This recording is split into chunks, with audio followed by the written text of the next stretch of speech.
Hi, this is Sergeant Beast Larson. A brief reactionary video. Huntington Park police shoot double amputee.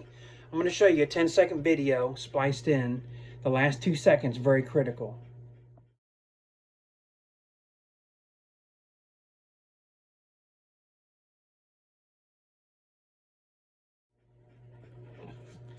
Some facts as we know it. The police respond to a call. A man in a wheelchair stabbed another man. Gave a description. Police arrive on scene. They find the man still in the wheelchair, still holding a 12-inch butcher knife.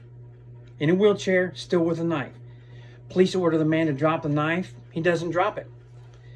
He actually gets out of the wheelchair, double amputee from the knees down, gets out of the wheelchair and runs away on the partial part of his legs, still holding a knife, threatens the police with the knife after he just stabbed somebody, turns as if to throw the knife.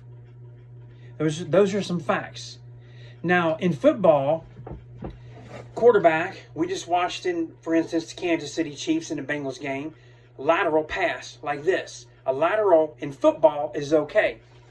A lateral with a knife is the same as an overhand throw, underhand throw. Throwing a knife in any manner or direction is throwing a knife. A 12-inch butcher knife can go anywhere. That can cause serious injury or death. It doesn't matter the angle of his hand. It doesn't matter if he's running away, running towards him, standing still. If he says he's going to throw the knife at the police and motions like he's going to throw the knife, they're justified to use deadly force.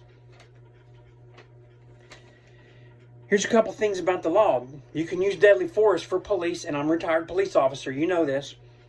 If there's an active threat, a man got a knife, 12-inch knife, shows it to the police, says, I'm going to throw it at you, whatever exact words, we don't know.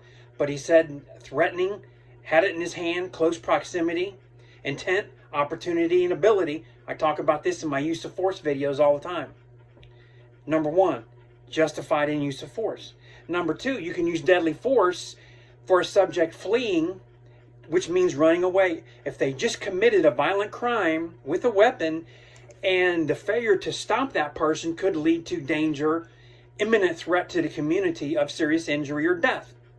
So even though he's going away from the police, he's still justified, the police are still justified to use deadly force because the knife's still in his hand and he's actively threatening and turning like over the shoulder he's going to throw the knife at them.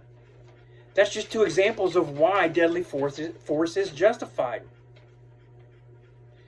Here's some failures. Number one, I looked at my wife when we saw this on the news and I said, they talked about last year he was involved in an incident which led to the double amputee. He was involved in a use of force incident with police.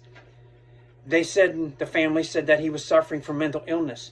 Where did he have mental health? Did he have help? Did it come from the city, the county, the state, anywhere, privately? Where's his help?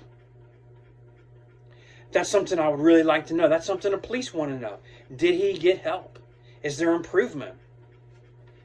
Ultimately, the very first thing, well, the mental health came first, but secondly, because you're concerned, people have issues, mental health issues. There are things that are traumatic in their life.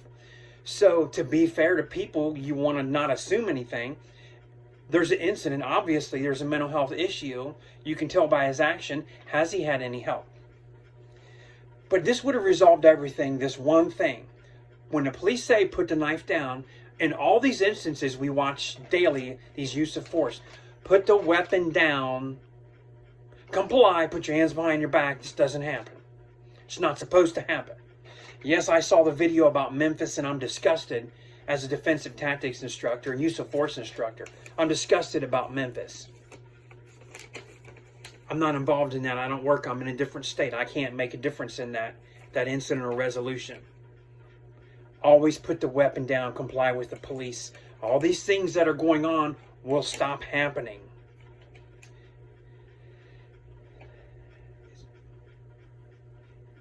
The next, and I want to carefully, I'm thinking how to say this politely.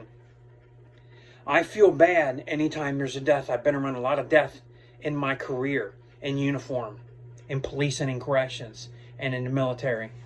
I feel bad for anybody. I'm a parent. I have children, I have grandchildren. You never want anybody to lose your children, your family, in any way. Never. You want them to grow old, have a great life, and die of natural causes. I feel bad. But you cannot compare every incident to something else. You can't compare it to George Floyd. You can't compare it to Ferguson incident. You can't bring all these names up and start comparing it. And you can't justify by saying the police murdered him, they killed him for no reason because he was a W amputee in a wheelchair. Those circumstances are unfortunate. But just because he was in a wheelchair doesn't give him the right, the legal right, to go stab somebody, to threaten the police and run away from the police. The wheelchair, the double amputee, because he was mental health, that doesn't give him a legal right to do that. It's an unfortunate situation, yes, but that's not a right. Please stop using that as an excuse and blaming the police for murder. And never acknowledging, in all these instances, only once or twice have I ever seen it in over 25 years, a family say, yes, my relative, my person was doing something wrong and it is not the police's fault. One of those happened on my police department. Young man, 18 years old, in a rest area, pulled a gun at the police in a stolen car. The police shot and he was killed. The family did say, I do not blame the police. He stole the car. He had problems, yes. He was not getting help, no. He did pull the gun. We understand the police felt their lives were in danger. It's not their fault. Personally, I've only seen that in one instance, and that was in my department here at Boone County, Kentucky. But people never want to say that their family ever is wrong, and that's another problem. I hate to be so blunt. I don't want to hurt feelings. I don't want to upset people. But the facts are the facts, and we need to start looking at some things and stop pointing blame and accepting this is what happened. You want a thorough investigation, they'll do it. The police will do it. They'll release things. But number one, you should have put the knife down. Number two, don't start blaming things the investigation's not done and the statement's not made. Don't come out immediately and start blaming and comparing and justifying their actions.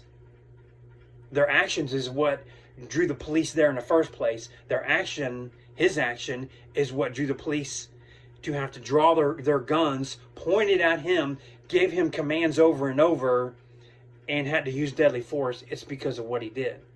This is the reality of this. We need to understand and start accepting this.